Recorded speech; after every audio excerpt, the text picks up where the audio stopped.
Domingo 16 de junio del año 2019.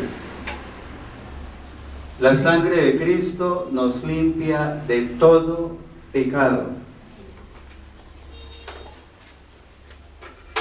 Bueno, este es un tema que estuve buscándolo en YouTube con diferentes predicadores y muy poquito hay sobre este tema. O sea, en las iglesias poco se predica. A mí me caracteriza que traigo temas que no predican en otras iglesias mucho. Entonces, como a mí me gusta, es siempre ver de dónde sale todo. Porque yo podía presentar una predicación donde diga la sangre de Cristo nos limpia de todo pecado y mostrar 3 o 4 textos sobre la sangre de Cristo que nos limpia y listo. ¿Ya? Pero es que si entendemos la importancia de la sangre desde la antigüedad, vamos a comprender mejor. En el Antiguo Testamento, de una vez les digo, que se lean en el libro de Éxodo los capítulos 24 al 30. Esos 6 capítulos. Éxodo capítulo 24 al capítulo 30, para complementar lo que vamos a hablar hoy. Y Hebreos capítulos 9 y 10. Hebreos capítulos 9 y 10. Bueno, entonces comenzando. Ustedes saben que el pueblo de Israel andaba por el desierto, ¿cierto? Entonces, ellos necesitaban un lugar de adoración a Dios. Necesitaban tener contacto con Dios de alguna manera, o sea, un sitio donde pudieran hacer el culto a Dios. Y entonces Dios le dijo a Moisés, eso ustedes lo saben, en el monte Sinaí. Moisés subió al monte y Dios le dijo, vas a construir, ¿qué? Casi un tabernáculo. Un tabernáculo de acuerdo al modelo que te voy a mostrar. Y le mostró el modelo ¿dónde? En el cielo. O sea que le dijo, vas a construir un tabernáculo, pongámosle el nombre de una vez, un tabernáculo terrenal, basado en este modelo celestial, en el tabernáculo celestial. Y le dio las medidas, le dio todo, le dijo va a ser de tantos metros, de tantos centímetros, le dijo todos los materiales, incluso los materiales, las grapas, las telas, las pieles, todo lo que tenía que utilizar para construir ese tabernáculo. Entonces, repito, ese tabernáculo era el sitio donde Dios se iba a encontrar con su pueblo. Era un sitio donde para adorar a Dios. Y lo más importante, un sitio donde estuviera Dios. Entonces, voy a mostrarles unas diapositivas que en alguna ocasión vimos. Entonces, ustedes se acuerdan muy bien. Esto era. O sea, el pueblo de Israel iba por el desierto y cargaban con eso. O sea, esta era una tienda enorme, una carpa, digámoslo así. ¿Ya? Hagan cuenta y entonces ellos se desplazaban por el desierto y les tocaba armar y desarmar. Arme y desarme. Entonces, como un circo. Un circo llega a una ciudad y les toca ponerse a armar la carpa y todo eso. Se van para otra ciudad y desarme, y cuando llegan a la otra ciudad vuelve a armar y todo eso. El pueblo de Israel le tocó así, cargar con todo eso. Entonces esta estructura estaba formada por 3 partes que ustedes ya la saben. ¿Cuáles son? Bueno, más o menos. El atrio, el lugar santo y el lugar santísimo.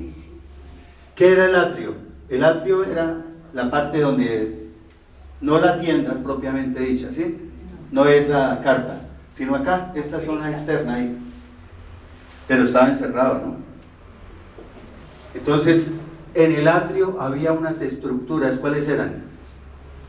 Estaba el altar del sacrificio, que aquí se ve, ¿sí lo ven?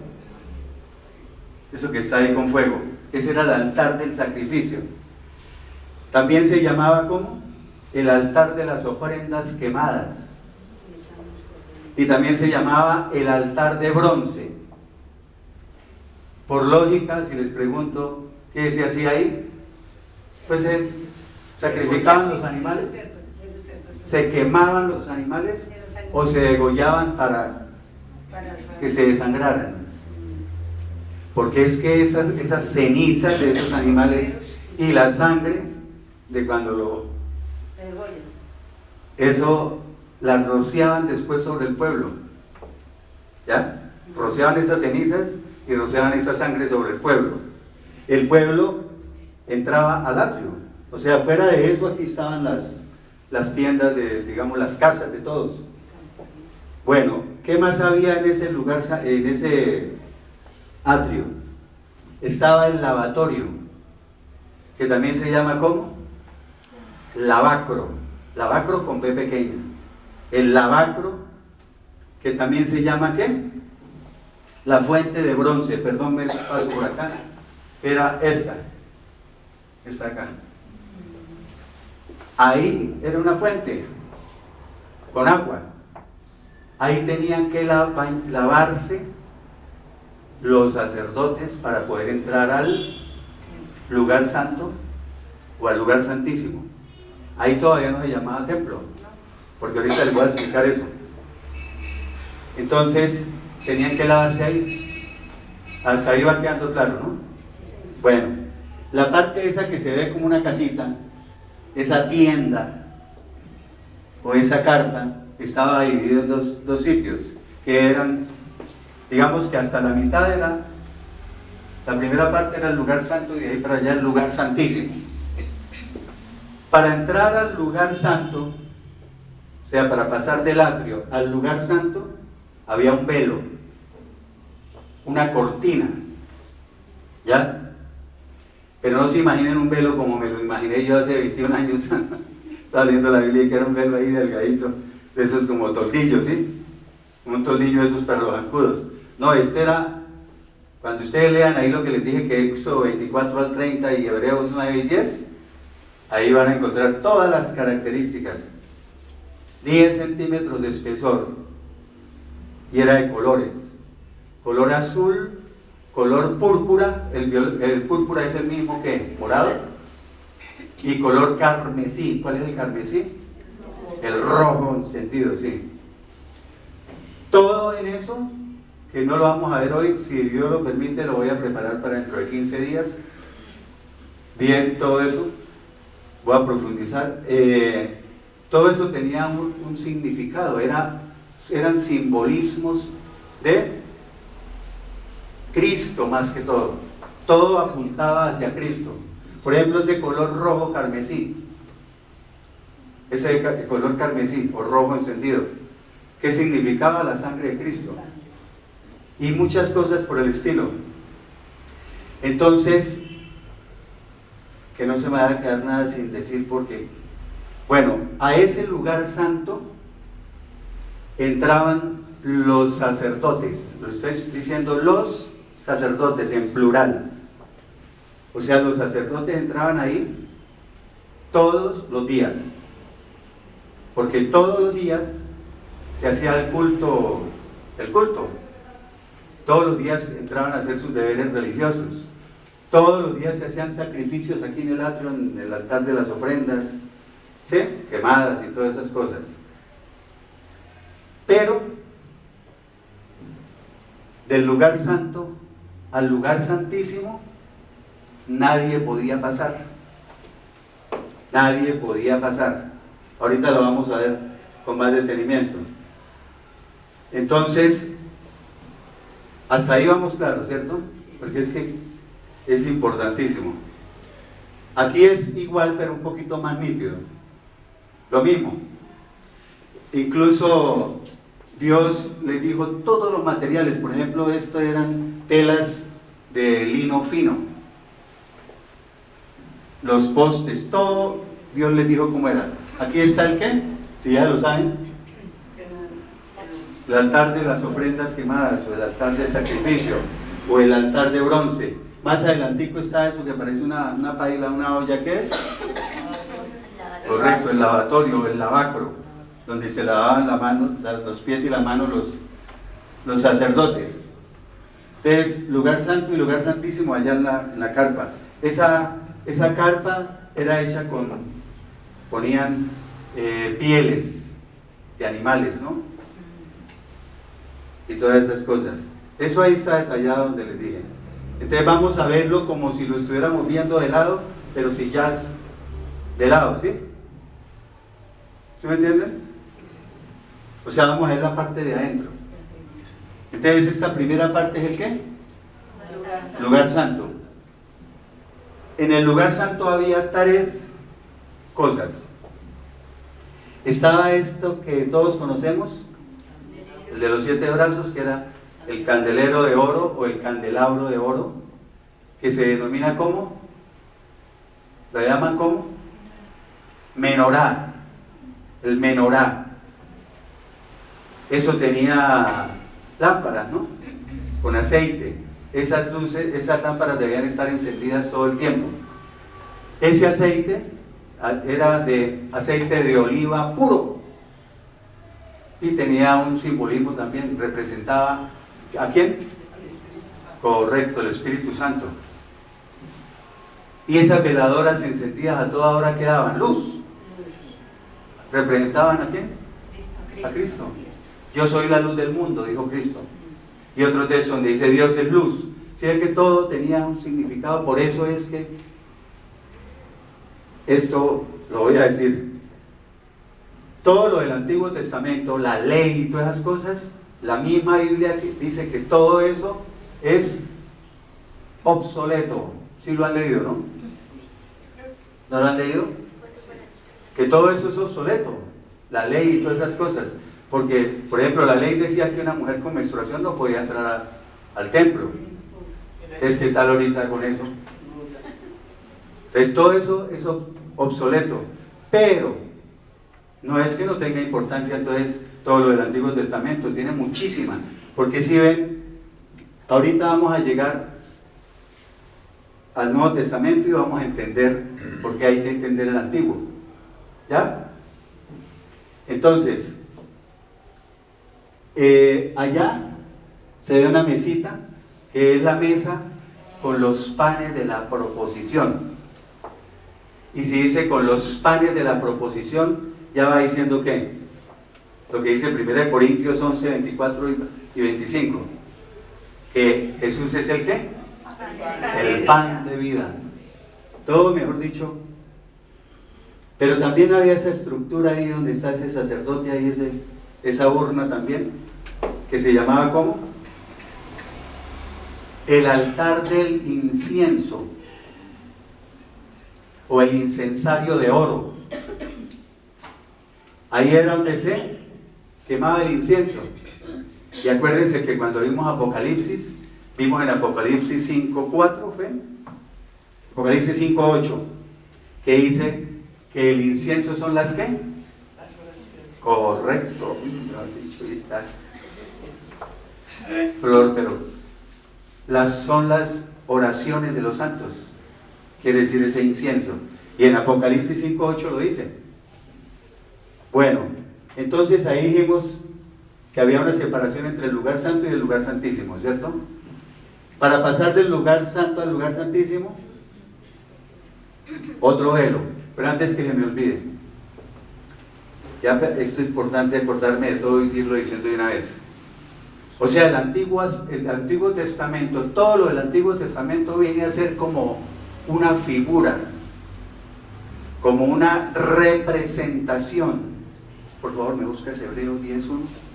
Como una representación, como un simbolismo, como una prefiguración, o la palabra que se utiliza más en teología venía a ser, gracias, tenía que ser como un tipo. Un tipo es una figura, un simbolismo, una representación, una prefiguración de algo que ¿qué?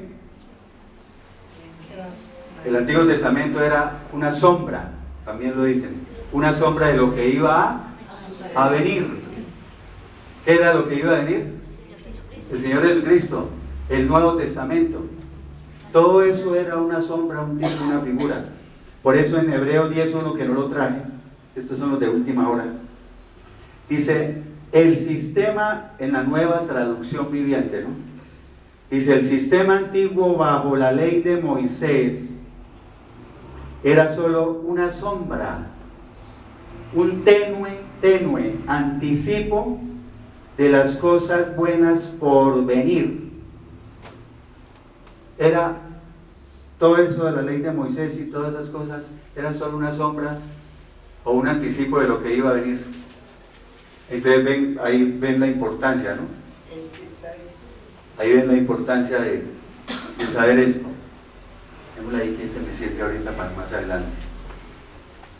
Entonces, ese velo tenía las mismas características. 10 centímetros de espesor. ¿Los colores qué? Azul, púrpura y carmesí. Al lugar santísimo no podía entrar sino el sumo sacerdote, o digamos los nombres como son. También se llama el sumo pontífice. En latín se llama el pontifex maximus. Maximus es lo máximo, ¿no? O sea, el sumo es lo máximo. Pontifex maximus. O sea que no el que hay por ahí ahorita, ¿no? Que dice que es el sumo sacerdote. Ese ya es, se está usurpando. Cuando veamos el tema a profundidad, vemos que él se está usurpando, él está usurpando ese nombre para él. Entonces en ese lugar santísimo había ese cofre que ven ahí. Era una urna. Totalmente ese cofre estaba forrado en oro. Y tenía una tapa, una cubierta. Esa cubierta se llamaba el propiciatorio. Para cuando lean ya saben qué es la tapa, la cubierta del cofre, de la urna.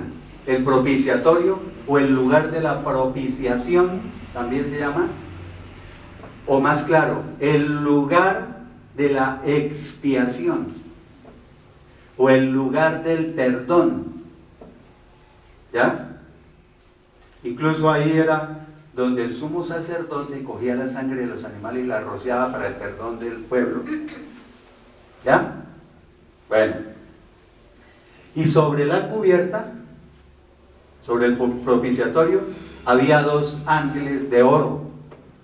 ¿Se han visto esas fotos? Sí. Bueno. ¿Qué había dentro de esa arca? Que se llama el arca del ¿qué? El arca de la alianza, o el arca del pacto, o el arca del testimonio, o el arca del testamento. Lo pueden encontrar así según las versiones de la Biblia. Pero principalmente se encuentra como el arca del pacto, ¿no? Lo que dice Flor María. Por dentro había las tablas de la ley, o sea, donde estaban los 10 mandamientos, tablas en piedra, ¿no? Estaba también la vara de oro. Pero en segundo lugar estaba una jarra, digámoslo así, una vasija de oro con el maná. ¿Ya? Y estaba, lo que dice Flor María, la vara de Aarón que reverdeció o que floreció, dicen unos textos. Esas 3 cosas estaban dentro del arca. ¿Cuál es la importancia de esa arca? Que ahí estaba la presencia de Dios. Ahí habitaba Dios. Ustedes dicen que, ¿cuál es la importancia del arca? No, que ahí estaba la presencia de Dios en esa arca. ¿Ya? Por eso esa arca no la podía tocar nadie, ¿no? Nadie la podía tocar. Y una vez hay un texto por ahí en la Biblia ¿Qué dicen que qué? Sin querer la estaban transportando y La estaban transportando y sin querer la tocaron y inmediatamente cayó muerto. Nadie la podía tocar. Bueno. Entonces, ¿hasta ahí quedó todo bien? ¿Bien clarito? ¿Sí o no? Ah, bueno. ¿Cómo? El arca era de oro. Forrada completamente en oro. Todo era en madera de acacia. Cuando lean los materiales, y se forraba en oro.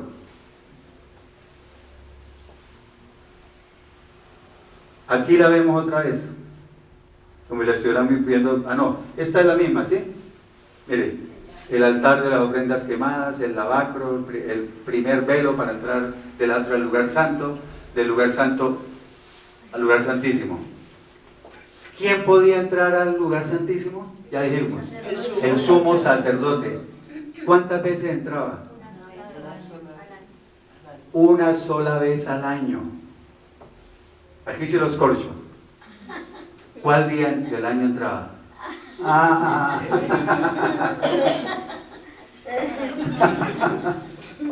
Corchados. El día de la expiación, que se llama el Yom Kippur. ¿Se han visto que nombran esas palabras? El Yom Kippur. La yuca, ¿cómo es? La Y yuca. La Y-O-M, Yom. Y Kippur con K y doble P. Busquen todo eso. Ese día entraba. Pero fíjense que él entraba por los pecados del pueblo, ¿cierto? Para limpiar los pecados del pueblo. O sea, para expiar, con X, los pecados del pueblo. Pero él entraba también para expiar o limpiar sus propios pecados. ¿Ya? Bueno. Si hay desorden es porque no quiero que me pase nada. Ese velo entre el lugar santísimo, que había en el lugar santísimo, simbolizaba ¿a quién? A Cristo. Eso lo vamos a ver. ¿Me prestas el cuaderno que trae? Por favor. Simbolizaba a Cristo, representaba a Cristo, ese velo allá para pasar al lugar santísimo. Pero yo cuando le diga algo, yo después lo muestro con texto bíblico, ¿no? Eso no es... Ese velo fue cuando estaban crucificados. Ah, sí, pero ese ya vamos a verlo, sí. Pero no fue aquí, no fue en esta parte. Entonces,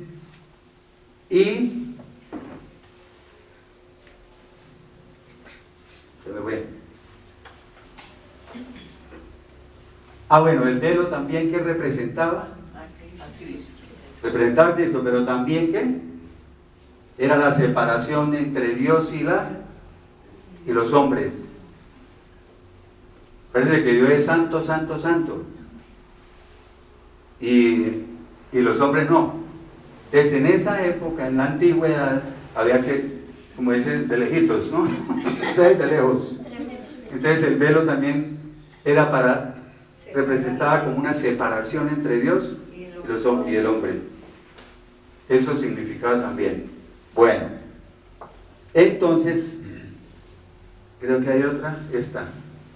Mire, como si lo estuviéramos viendo sin el techo. ¿Aquí qué era? Lugar santo. No lo duden. Allá está el menorá, o el candelabro o candelero. Aquí está la mesa con los panes de la proposición, el altar del incienso, el velo que está cortado para poder ver el arca del pacto, y allá al fondo el arca del pacto. ¿Sí? Entonces, ustedes se acuerdan, yo la verdad tengo una pequeña duda, no alcancé pero les digo más o menos la idea y ustedes la buscan.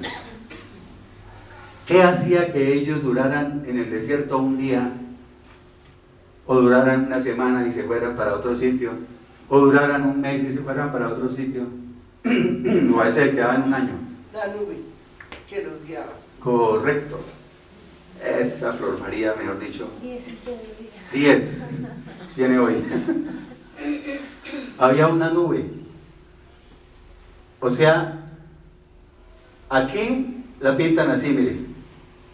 Era una columna de humo, o una nube que salía, que era en el día. Pero esa columna de humo, de noche se convertía en ¿qué? En fuego. Entonces, de acuerdo a si era la columna de, la verdad les digo, no tengo la seguridad, no me voy a poner, pero de acuerdo a si estaba la columna de fuego, o la columna de humo, o la nube, ellos sabían si tenían que quedarse o arrancaban otra vez. ¿Listo? Eso es fácil de buscar, lo que pasa es que yo la verdad no tuve. Bueno, ¿quedó claro hasta ahí seguro? Bueno, entonces comenzamos aquí, pero todavía no. Un texto que traje, pero solamente para leerlo, ustedes lo anotan si quieren. Levítico 17:11.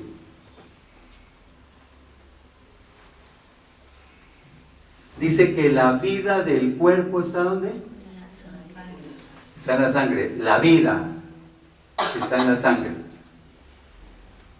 Entonces, el Señor le dijo al pueblo de Israel, es lo que le dijo el Levítico 17:11.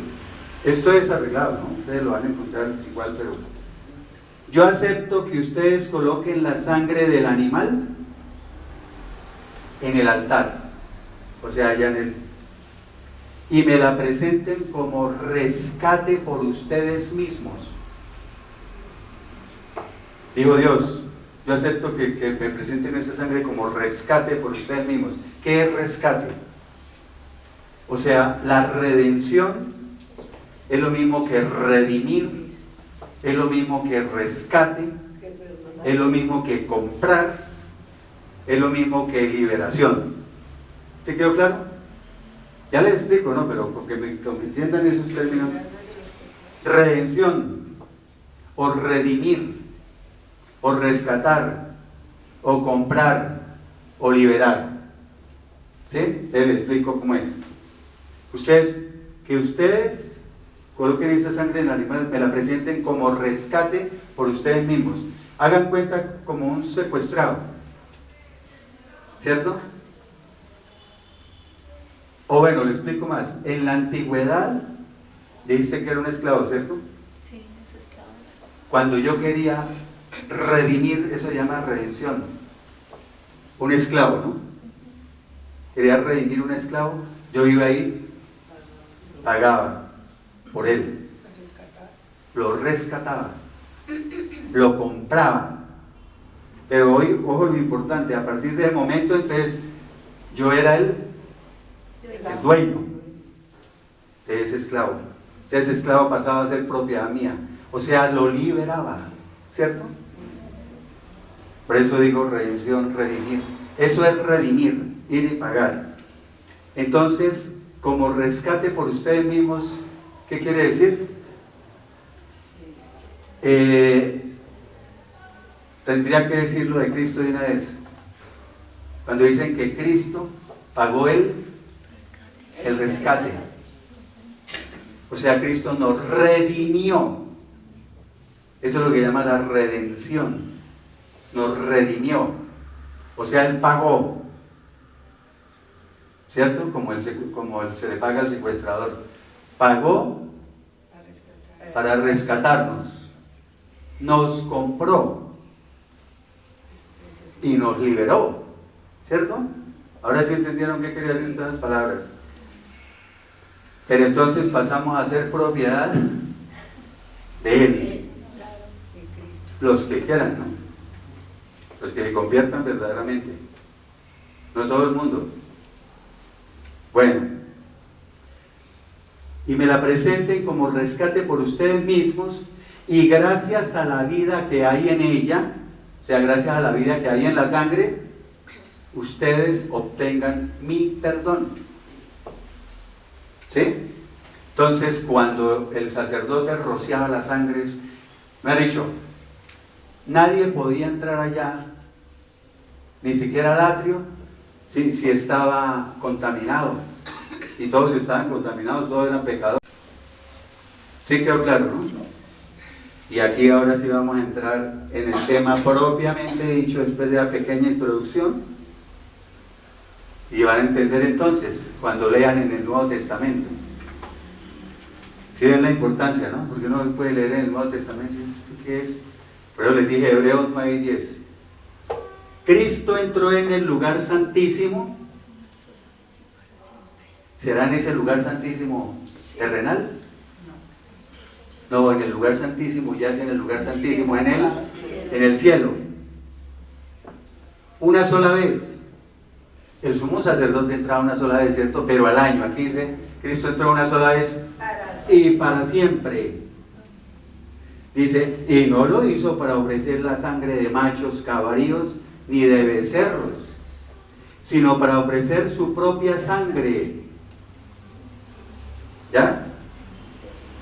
Obteniendo así o asegurando así para nosotros la redención eterna. O sea, nos redimió, ¿cierto? Pagó el rescate, nos compró, nos liberó. O sea, logró nuestro rescate eterno y nos liberó para siempre ¿de qué? De la esclavitud del pecado. Correcto, Flor María. Nos liberó para siempre de la esclavitud del pecado. Y el versículo 13 dice esto, tan claro, dice, porque si la sangre de los toros y de los machos cabríos y las cenizas de la becerra, o sea, la que se quemaba allá en el altar, ¿no? Las cenizas rociadas sobre los inmundos, o sea, esparcidas sobre las personas impuras, sobre las que estaban contaminadas, esa sangre y esas cenizas, si esa sangre y esas cenizas, dice, las santificaban para la purificación del cuerpo. Si esa sangre de los animales santificaban para la purificación del cuerpo. ¿Ya? No, pero todavía no leemos. Es que todo esto toca despacio. Ahí mismo en Hebreos 10:1, en el mismo versículo 1, la parte B dice, bajo aquel sistema antiguo, se repetían los sacrificios una y otra vez, año tras año. En el Yom Kippur, ¿no? Está diciendo, cuando el sumo sacerdote entraba una vez al año, se repetían esos sacrificios en el sistema antiguo. Pero nunca pudieron limpiar por completo a quienes venían a adorar. O sea que eso no limpiaba por completo, porque ahí está diciendo que purificaba ¿qué? Ahí lo dice, no me diga que no dice, la santificaban para la purificación del cuerpo. O sea, purificaban por fuera. ¿Y adentro qué?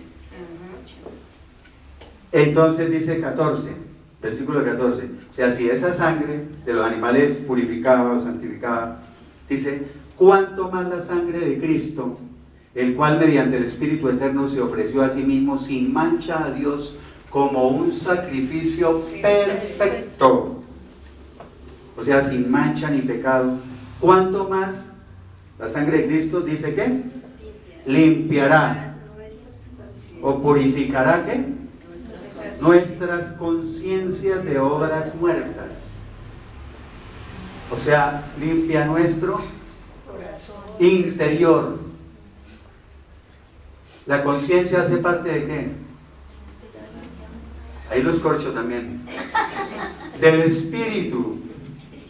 Vean cuáles son las partes del espíritu, así como el alma tiene mente, voluntad, emociones. ¿Cuáles son las tres partes del espíritu? Una es la conciencia. Entonces, la sangre de Cristo entra y limpia, purifica el interior. ¿Sí se acuerdan que Cristo viene y hace una limpieza en nuestro corazón, nos quita nuestra naturaleza pecaminosa? Todo eso. ¿Cuáles son las obras muertas que dice ahí? O sea, las obras que conducen a la muerte, las acciones pecaminosas. ¿Pero para qué? ¿Para qué hace eso? Para que le sirvamos.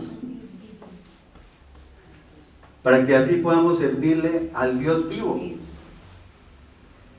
Y servirle no quiere decir nomás que usted tenga que ser pastor, predicador, de espíritu, No, servirle es, por ejemplo, una preguntita así, no se van a sentir mal. ¿A cuántas personas le han hablado de Cristo esta semana que terminó hoy? ¿Eso es servirle a Dios?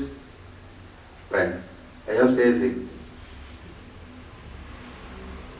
Entonces, en el sistema antiguo o en la religión judía, las personas que estaban impuras no podían rendirle culto a Dios, pero eran consideradas puras si se les rociaba con la sangre de chivos y toros y con las cenizas de una becerra sacrificada en el altar. Imagínense cuánto mayor poder tendrá la sangre de Cristo cuando nos convertimos a Él en forma verdadera. Esos son mis agregados. ¿Para qué sirve entender todo esto? Porque uno a veces ve textos en el Nuevo Testamento que dice uno, ay, esto está bonito, pero lo que dijo Flor María ahorita. Mateo capítulo 27, versículos 50 y 51. Ah, bueno, paremos ahí un momentico. Ese tabernáculo, a veces ese tabernáculo terrenal, ese duró todo, o sea, permanentemente, no, ese terminó, duró más o menos 400 años eso, con ese tabernáculo. Después vinieron los templos, ahí sí ya los de cemento, que no se podían transportar, ¿no? Quieticos ahí. ¿Cuáles templos hubo? El de Salomón. Ese es el último. El primero, ¿el de qué? Herodes.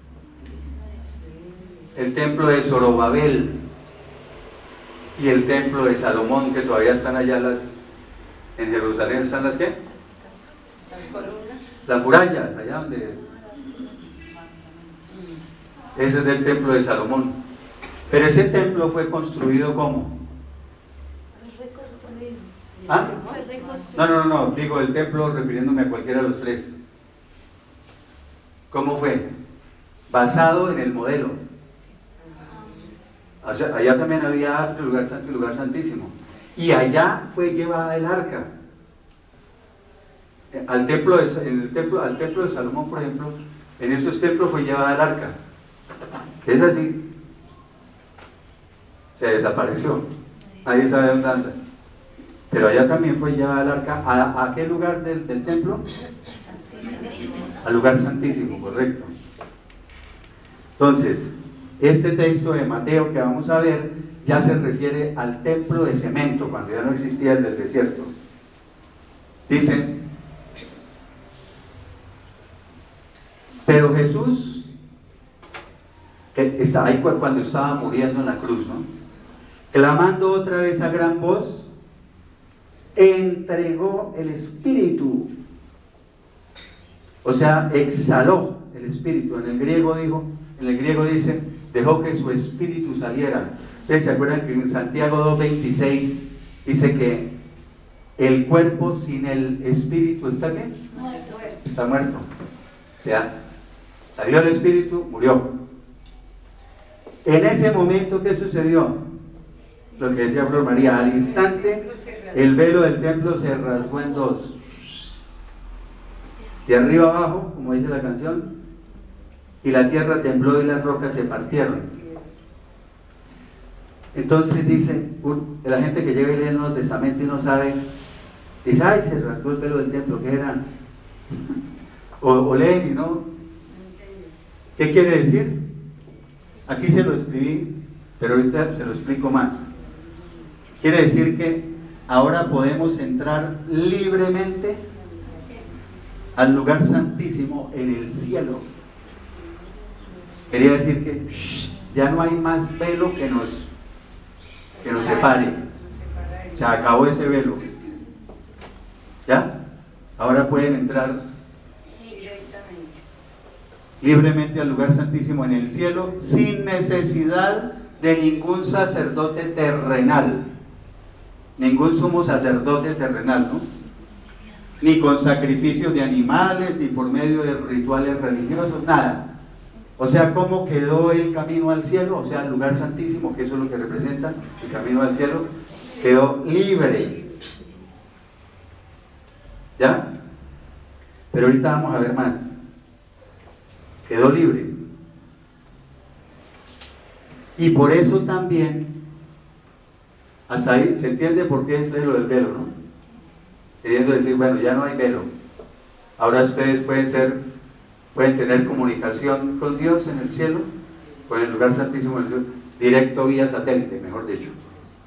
Ya no necesitan que entre el sumo sacerdote, ni que entre no sé qué, ni que todas las cosas de que, ay, pastor, hágame esto, porque ore por mí para que yo no sé qué, ni que nada. No, usted vive con Dios, directo. Entonces vemos enseguida Hechos 17:24, para cuando ahora lean el Nuevo Testamento van a entender qué quiere decir este Hechos. El Dios que hizo el mundo y todas las cosas que hay en él es Señor del cielo y de la tierra, y no habita, o sea, no vive, no mora en templos hechos o construidos por manos de hombres. Eso también significó que esto se acabó, esto no más templos. No más templos. O sea, usted ya tiene comunicación directa conmigo. Yo no estoy diciendo que no haya iglesias locales, ¿no? Para congregarse. Porque dicen, ay, ya está diciendo que no hay. No. Esto es una iglesia. Pequeña, pero es una iglesia. ¿Sí? Iglesia, eclesía, ¿qué quiere decir? Asamblea o congregación de personas. Nosotros formamos la iglesia de Cristo. El cuerpo de Cristo. Somos una iglesia pequeña. No necesita que sea de 50,000. Entonces las iglesias son necesarias para congregarse, porque acuérdense que en Hebreos 10:25, ¿qué dijo Pablo? No dejemos de congregarnos. No dejemos de congregarnos. Pero lo que se está refiriendo es que ya no más templos, como por ejemplo, yo me acuerdo cuando estaba niño, y aún todavía escucha uno decir a gente que dice, me voy a la iglesia a orar, porque es que allá está la presencia de Dios. Ustedes no han leído esto. No me miren así. Como que dudan. Es que está el texto diciendo, el texto lo dice, no lo digo yo. Es que voy a ir a la iglesia porque allá está la presencia de Dios. O personas que dicen, esto no les va a gustar a algunos, pero dicen, es que yo voy a esa iglesia porque allá sí está la presencia de Dios. En esa iglesia sí está la presencia de Dios. Y entonces, usted me puede probar que eso no va, pero eso no es así. Acuérdense que ustedes son ¿qué? Templo del Espíritu Santo. Ya no necesitan templos. La otra razón es porque 1 Corintios 3:16, ¿qué dice? No saben que ustedes son el templo. Ahí encuentran ahora sí, correlaciones y le encuentran sentido a los textos. Y que el Espíritu de Dios mora en ustedes. 1 Corintios 7:9, ignoran que su cuerpo es el templo del Espíritu Santo, quien vive en ustedes, quien vive es dentro de ustedes. Entonces yo ya no necesito ir a ningún templo porque yo soy el templo de Dios. Voy a decirlo con palabras así, yo lo cargo, mejor dicho. ¿Sí? Entonces cuando usted dice, ay, fui a esa iglesia y no sentí la presencia del Espíritu Santo, va otra y dice, uy, allá sí sentí la presencia del Espíritu Santo. No, eso es de acuerdo a cómo usted tenga el Espíritu Santo dentro de usted. Porque yo puedo ir a una iglesia y si yo tengo el Espíritu Santo dentro de mí verdaderamente, me voy a sentir bien. Y voy a otra y me voy a sentir bien. Que a veces sí hay como una manifestación especial. ¿Ah? Una manifestación especial. Una manifestación especial del Espíritu Santo sí lo hay. Que dicen, uy, hoy estuvo, y de verdad uno lo puede sentir. Pero que necesita ir a un templo para... Por eso también, ¿en dónde es que dice? Mateo 6:6. Dice, cuando ores, entra en tu cuarto. Dice, vaya para el templo a orar. Cierra la puerta y ora a tu Padre que está en lo secreto. ¿Sí o no? No necesito ir. O sea, cuando yo oro, ¿entro a dónde? Al lugar santísimo. Juan 4, este no lo traje, estos son los añadidos de última hora. Mire, para que vean que el Señor Jesucristo lo dijo de otra manera, pero lo dijo. La Nueva Traducción Viviente. Juan capítulo 4, versículos 20 y 21. Y después los versículos 23 y 24. O sea, versículo 22 no. 20 y 21. Nueva Traducción Viviente. Dice, la samaritana hablando con el Señor Jesucristo.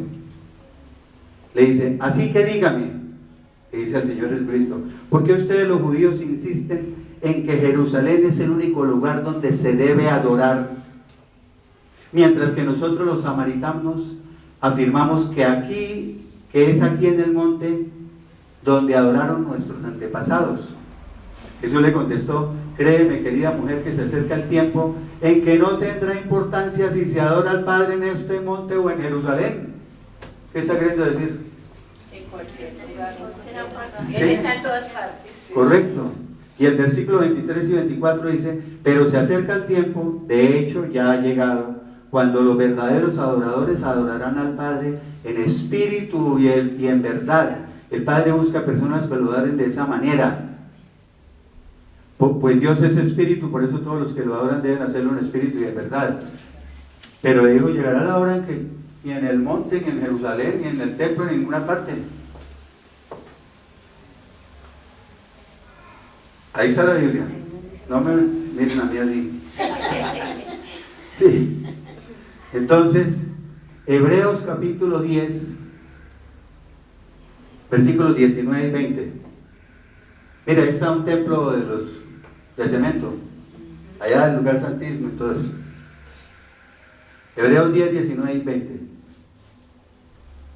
Hay una parte que nos demoramos, después los últimos textos, ya la última parte ya la hacemos rápida.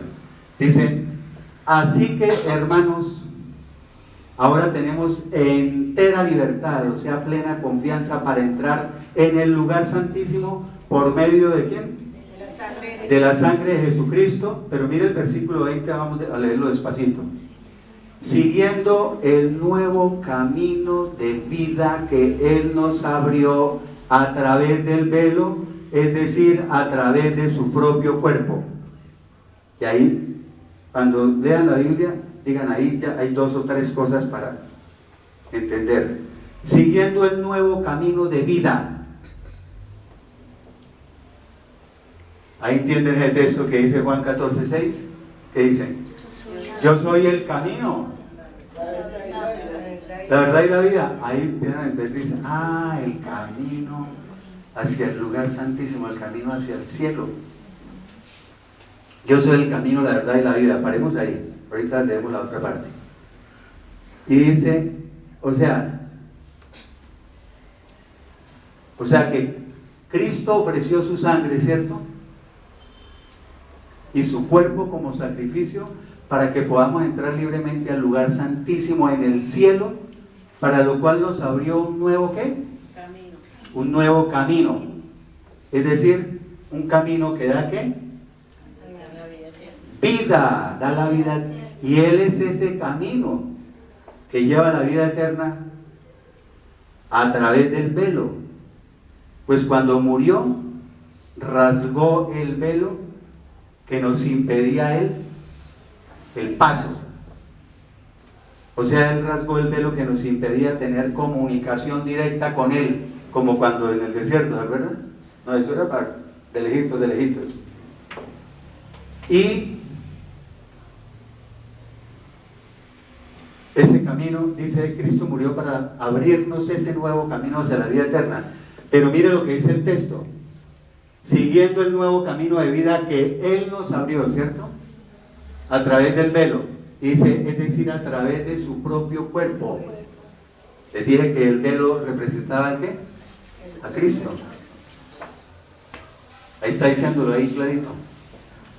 Y dice, hablábamos de que ya no se necesita ese sumo sacerdote, ni ninguno, ni nadie se necesita, ningún hombre se necesita.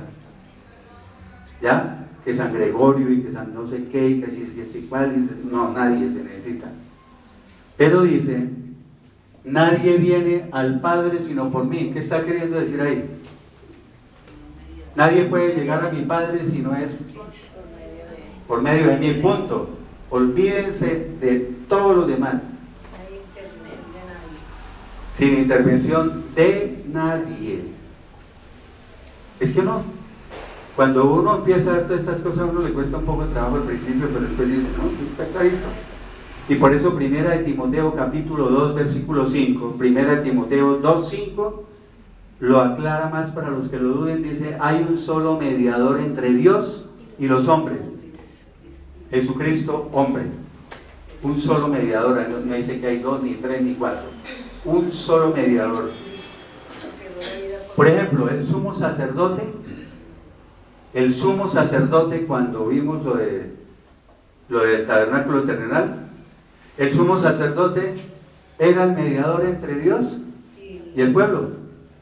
Era un mediador terrenal. Pero ese, ¡pim!, un cucho y para afuera. Ahora hay un solo mediador. Por medio de él, ¡pim!, directo al cielo. ¿Quedó claro? Bueno. Primera Juan capítulo 1, versículos 6 y 7. ¿Sí ven por qué es que estos temas no los presentan mucho?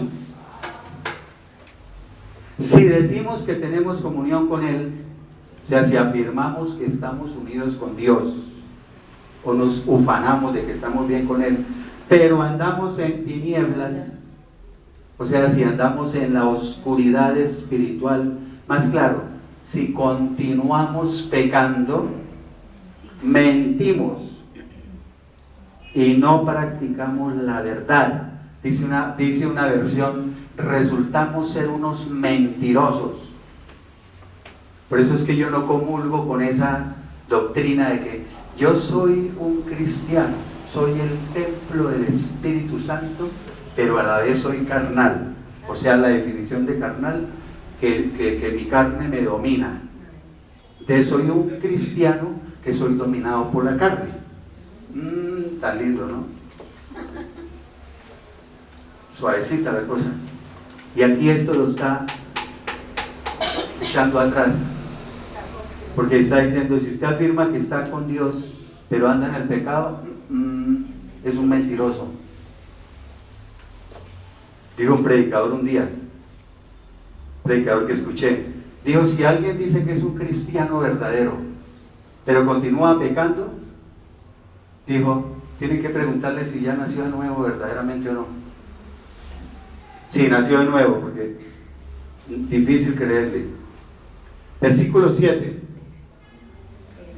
Pero si andamos en la luz, así como Él está o vive en la luz, entonces tendremos comunión unos con otros, y la sangre de su Hijo Jesucristo nos limpia de todo pecado. Primera de Juan 7, así el título de la predicación, ¿cierto? La sangre de Jesucristo es buena. ¿Qué quiere decir? Nos limpia de todo pecado.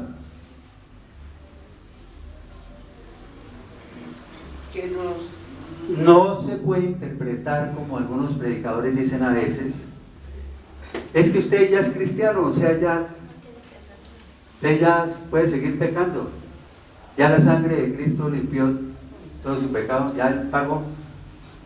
Y hay muchos así que dicen, no, ahora estoy bajo la gracia de que Cristo pagó por mis pecados, y siguen pecando. Y siguen pecando, y los pastores les acolitan eso. No, Señor, nos limpia de todo pecado quiere decir que por más puerco que haya sido su pecado, Dios se lo perdona. Yo, por ejemplo, que fui súper recontra pecador en el pasado, que uno se sentía una cucaracha, mejor dicho, inmunda, así como dice la Biblia, ¿sí? Y un peso. Y entonces, uy, no, yo eso soy la porquería, la cucaracha, la todo. Se convierte verdaderamente a Cristo, borrado todo eso. Esa es la justificación, nos declara libres de culpa. nos limpia de todo ese pecado, pero también nos limpia del pecado que se comete después, ¿cierto? El que cometemos ahorita como cristianos, pero ya sabemos cómo son los pecados de ahora. Ya no son deliberados, conscientes, premeditados. ¿Sí me entiende? Ya no son iguales a los del pasado. Seguimos con pecados. Eso sí, vamos a pecar hasta el último día de nuestra muerte. Pero de una manera diferente. Ya no practicamos el pecado. Ya no estamos pecando todos los días consuetudinariamente. Y cada vez que lo hacemos, sea la ira, sea la envidia, sea la... Porque no solamente es fornicación ni nada. No, hay muchos. Sea el chisme, sea la calumnia, sea muchas cosas. Nos arrepentimos. Bueno, sí, porque a veces pensamos que pecado solamente es la fornicación, el homicidio, la tal. No, hay muchos pecados: el hablar mal de los demás, la envidia, el resentimiento, la falta de perdón, la ira, la intolerancia, todas esas cosas que tenemos que nos afloran. Por eso, antes de que se pase la luz del sol, tenemos que ir a pedir perdón. Correcto. No se acuesten, dice. ¿Cómo? No se ponga el sol sobre vuestro enojo. Bueno. Hebreos 9:22, ahí está. Dice, y según la ley de Moisés, estamos hablando de la ley de Moisés, casi todo era purificado con sangre. En esa época, ¿no? Pero dice, pues sin derramamiento de sangre no hay perdón. Ahí dice, no hay remisión, no hay perdón de pecados. ¿Se acuerda que vimos? Levítico 17:11, que les dije al comienzo que la vida está en la sangre. Y entonces hay algunos que dicen, les voy a decir esto de información, cuando Adán y Eva pecaron, ¿cierto? Cuando ellos pecaron, dice que se les abrieron los ojos y se dieron cuenta que estaban desnudos. Entonces cosieron o tejieron, dice ahí la Biblia, hojas de higuera para taparse, como unos delantales, porque dieron cuenta que estaban desnudos. Y entonces dicen que Adán y Eva fueron perdonados. Dicen eso algunos. Y que el primer sacrificio de animales que hubo para que hubiera derramamiento de sangre y perdón de pecados fue porque en Génesis 3:21 dice, Génesis 3:7 lo de las hojas de higuera, ¿no? Génesis 3:7, y en Génesis 3:21 dice, y el Señor les hizo al hombre y a su mujer El vestido. túnicas de pieles. ¿Pieles de qué? De animales, y los vistió. Para hacerle las túnicas con pieles, pues tuvo que matar los animales. Entonces hubo derramamiento de sangre, por eso dicen que hubo perdón de pecados. ¿Ya? Bueno. Caín y Abel. La ofrenda de Abel fue ¿qué? Agradable. ¿Pero qué fue? ¿Qué era? Lo de que Un cordero. ¿Sacrificó? Un cordero. Bueno. Efesios capítulo 2, versículo 13. Vamos bien.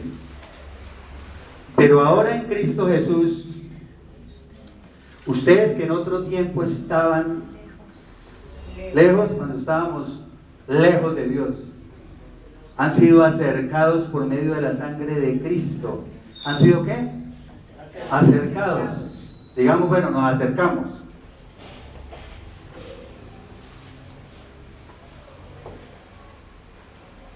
Pero Colosenses capítulo 1, versículos 19 y 20, dice un poquito más que acercarse. Dice, porque a Dios le agradó que en Él habitara toda su plenitud. O sea, a Dios le agradó que en Cristo habitara toda su plenitud. O sea, a Dios le agradó que en Cristo, el Señor Jesucristo es inferior al Padre, pero si tiene toda la plenitud, toda la divinidad del Padre, ¿cómo va a ser inferior? Dice, y por medio de Él, por medio de Cristo, reconciliar consigo mismo todas las cosas, tanto las que están en la tierra como las que están en los cielos. Pare ahí. O sea que Cristo lo que hizo fue reconciliarnos, correcto, con Dios. Él hizo esa reconciliación, y por eso es que en Colosenses 1:21 lo dice que ustedes en otro tiempo eran, porque nosotros éramos enemigos de Dios, dice la palabra, éramos enemigos.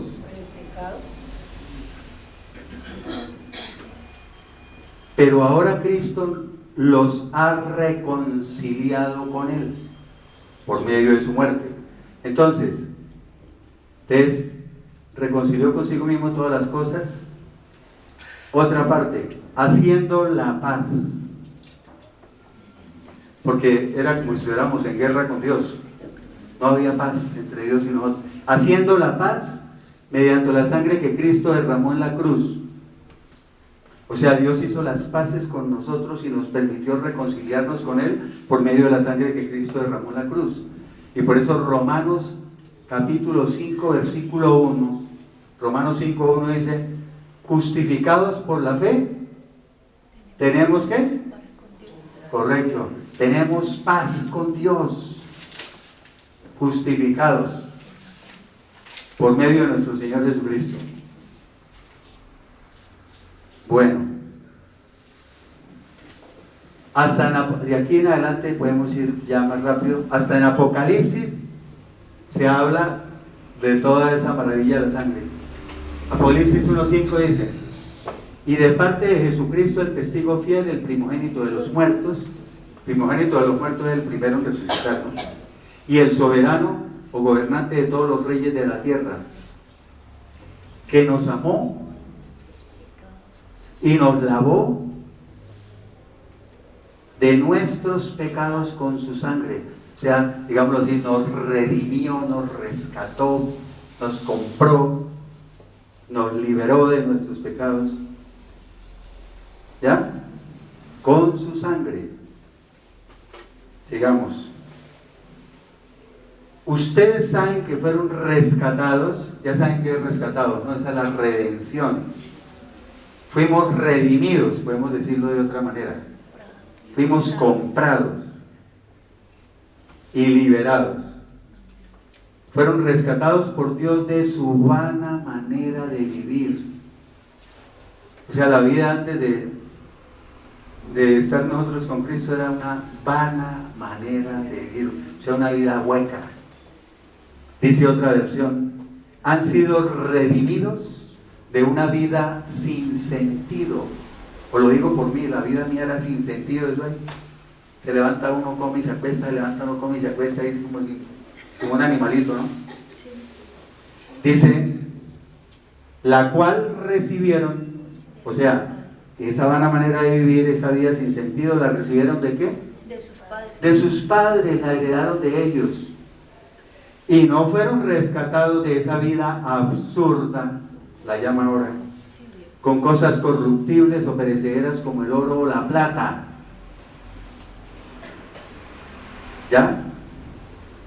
Sino ¿con qué fueron rescatados?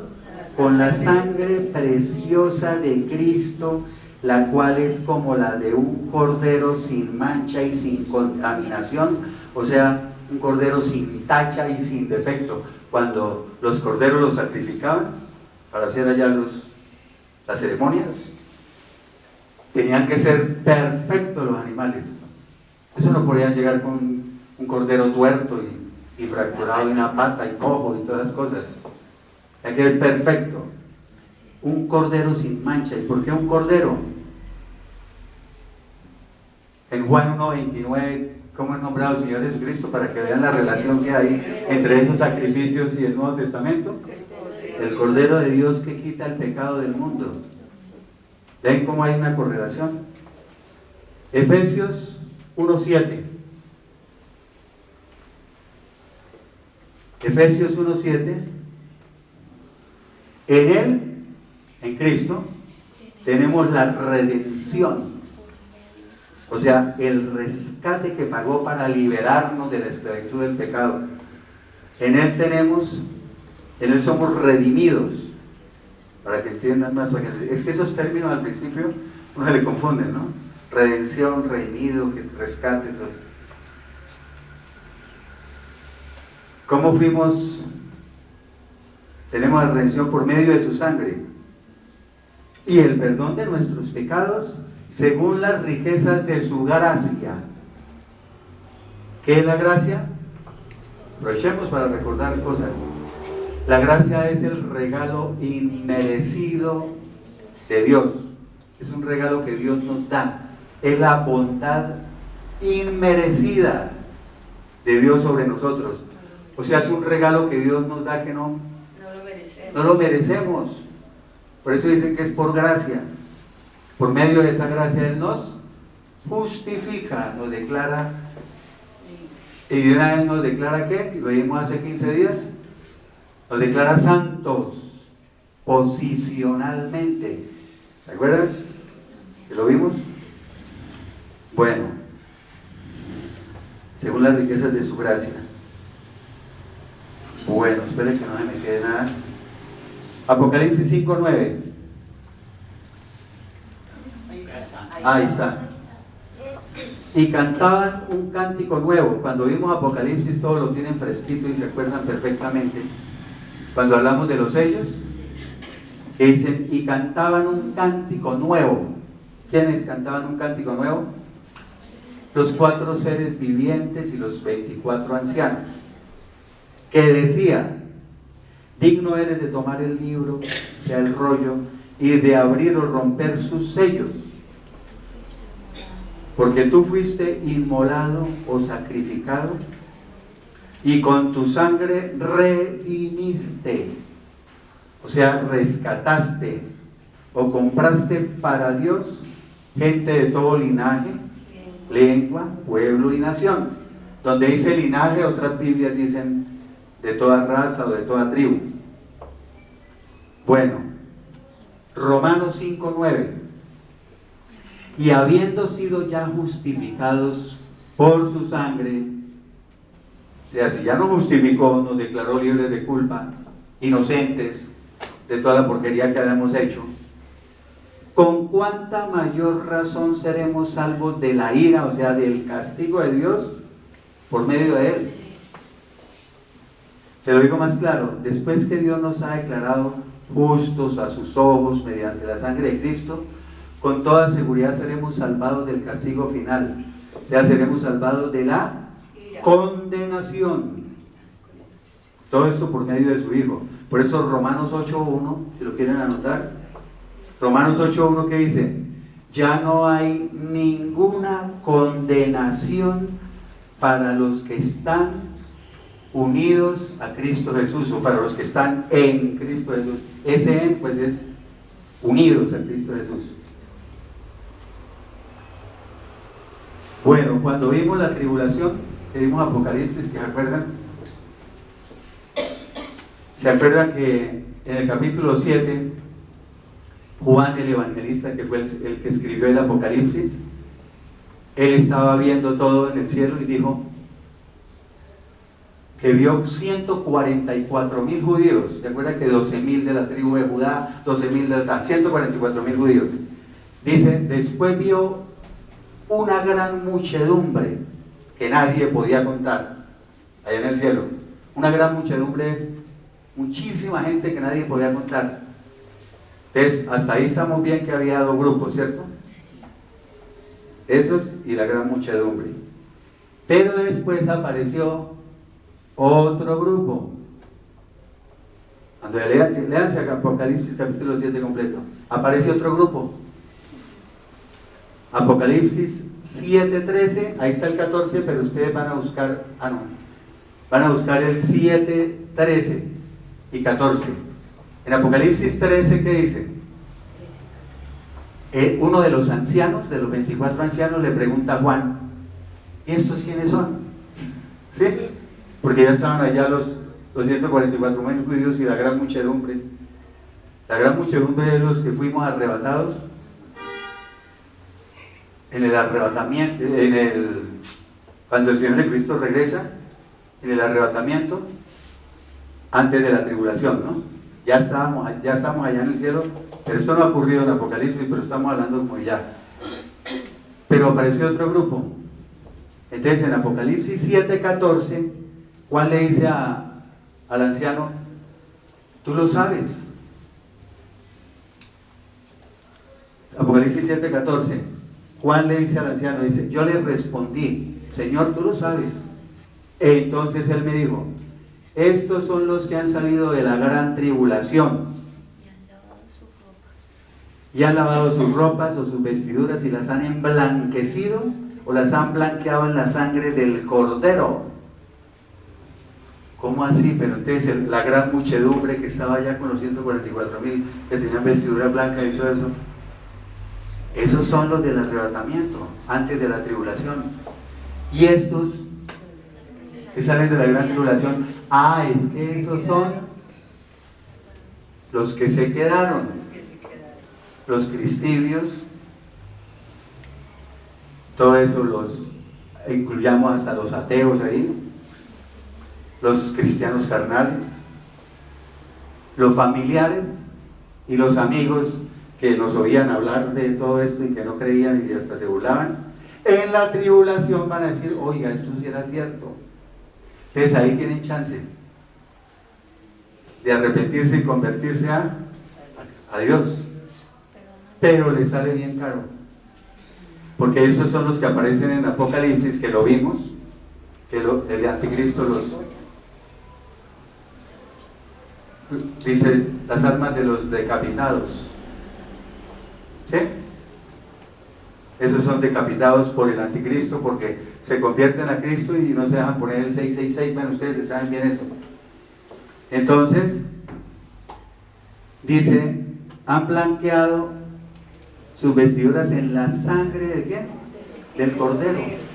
¿Qué quiere decir que han lavado sus ropas en la sangre del Cordero?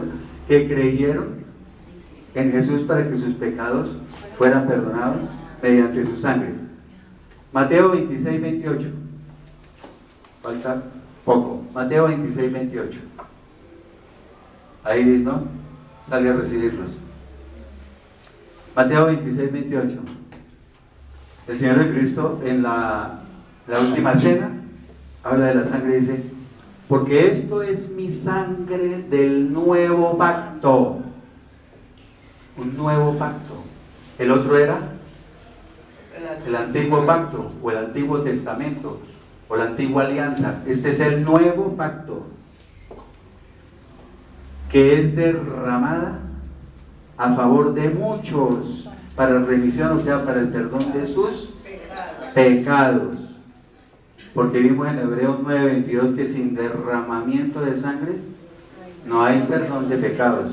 Aquí les digo una cosa, esto lo digo como médico. Cristo murió sin una gota de sangre, la derramó total. ¿Dónde dice eso? No se lo voy a decir. ¿Dónde dice en la Biblia? Tenía la corona de espinas por donde sangraba profusamente, porque el cuero cabelludo es uno de los sitios donde más sangra. A usted le pegan con una pedradita así y eso llega escandaloso a urgencias y eso sangre por montones. Se pierde bastante sangre. La sangre perdida en los clavos, ¿qué? Los clavos de los pies sangrando y después le meten la lanza aquí. Los azotes. Eso le llama una anemia aguda. Anemia aguda. Esas anemias llevan a un cor anémico. Se llama cor anémico, es una falla del corazón. Cuando le metieron la lanza que dicen que salió agua y sangre, hay cardiólogos que dicen que fue porque le rompieron el pericardio, entonces salió eso que parecía agua, es el líquido pericárdico, ¿no? Que salió. No, es que ya no había sangre, suero, salió. Yo estoy diciendo por mí, ¿no? Lo que yo creo. Pero que derramó toda su sangre, sí la derramó. Por nosotros. Porque en la sangre está la vida. En el caso que él hizo, la vida eterna. Juan 6:53-56. Y eso les digo, de cierto les digo, si no comen la carne del Hijo del Hombre y beben su sangre, no tendrán vida en ustedes, o sea, no tendrán la vida eterna. Pero todo el que come mi carne y bebe mi sangre tiene vida eterna, y yo lo resucitaré en el día postrero, o sea, en el último día, en el día final. Porque mi carne es verdadera comida y mi sangre es verdadera bebida. Todo el que come mi carne y bebe mi sangre permanece en mí, o sea, vive unido a mí, y yo en él, yo vivo unido a él. Hebreos 10, 28 y 29, mire lo grave que es no tener en cuenta la sangre de Cristo. Es gravísimo. Dice, pues todo el que violaba o que desobedecía la ley de Moisés, o sea, la ley mosaica, el que la violaba, ¿debía qué? Morir. Era ejecutado irremisiblemente, o sea, irremediablemente, o sea, sin misericordia, sin compasión, por el testimonio de 2 o 3 testigos, o sea, 2 o 3 personas que declararan en contra de esa persona y dijera que estaba violando la ley, que estaba desobedeciendo la ley, ya, ¡ting!, lo pelaban Versículo 29. Ahora viene lo importante,